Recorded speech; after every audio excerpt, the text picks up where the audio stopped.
My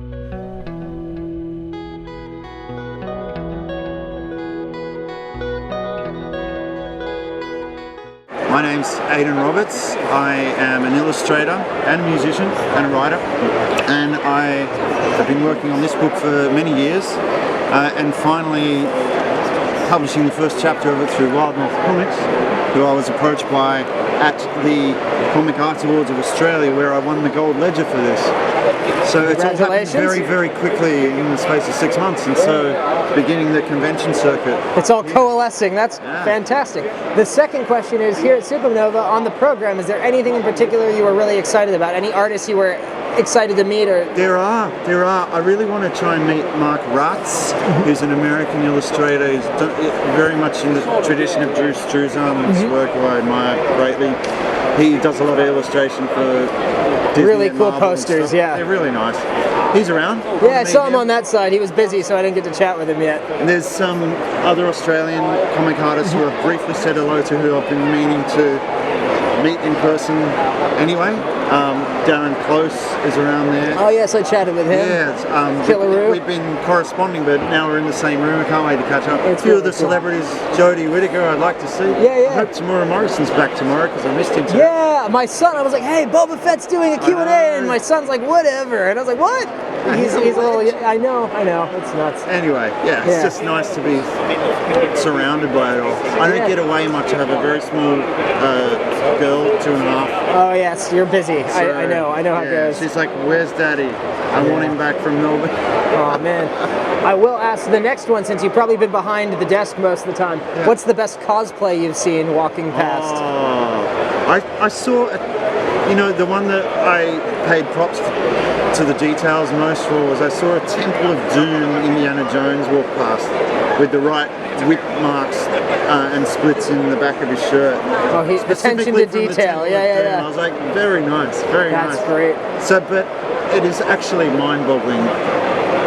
Cosplay is such a commitment, and I can't believe how much love and energy goes into these kids' costumes. I'm the only one in my family who didn't do it this time, and everyone else left early. They're like, I'm overheating. So I said, well, it's a commitment. It is a huge commitment. This girl behind us, like, look at that amazing Victorian. Is that Sailor Moon or something? I don't even know. It's amazing. That's fantastic. Yeah, and then, Tim and I talked about this a little bit, but since most of the Comic Book Yeti audience is not in Australia, what do you think is unique and distinct about the Australian comic market that the rest of the world should know about? I think Australians like to tell stories that are a little left of centre and a little stranger than most blockbuster comic stories. I'm talking broadly stories in film, literature and stuff, but comics, you could do anything in comics, and I haven't chosen a specifically Australian feel to what I'm doing. Maybe it does have a bit of the Mad Max in it, but you can tell there is a flavour to Australian storytelling that is kind of undefinable, and I think all of these works have it. There's a sort of, there's an off-kilter feel to what Australians do, and I'm proud of that. Yeah. And that helps put us on the map, has done always. Australian cinema has always been a little odd. Yeah, there's a different edge to it, for sure. Even back in the golden era, like back in the black and white talkies, Australian movies were really interesting.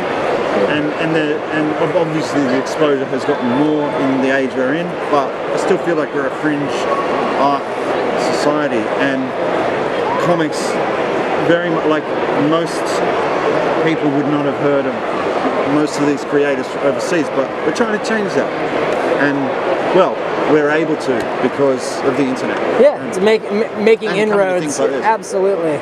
And so the last question was, anything from your portfolio or publications you wanted to share? You've got Dead City Lullabies. Anything else you wanted to let our audience know about? I do a lot of illustration for various publications. I have a friend who runs a visual effects journalism website and magazine. Books called Befores and Afters. Check that out. I've done a lot of cool it's an excuse to do fan art very specifically for a film project. So I've done a lot of cool like Jurassic Park drawings and stuff to do with the visual effects, and that stuff is all over my website, and that's sort of how I got my I trod the boards of illustrating. Is that Ripley and Newt? Is that yours? That is me. Yeah, I love that. I was going to make a comment on that. I did this. This is a one-off. Yeah, let's zoom. A screening of Alien and Aliens at a place called the Ritz in Sydney. Fantastic. I love that. That's 70mm screening, and I went with all my schoolmates. It's like, I'm going to make a shirt for it. So yeah, I like it too. That's I'll have to do one. some more.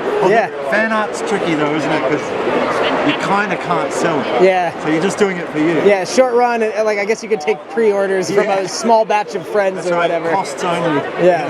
It's really nice to see everything in person this year. Thanks for making time.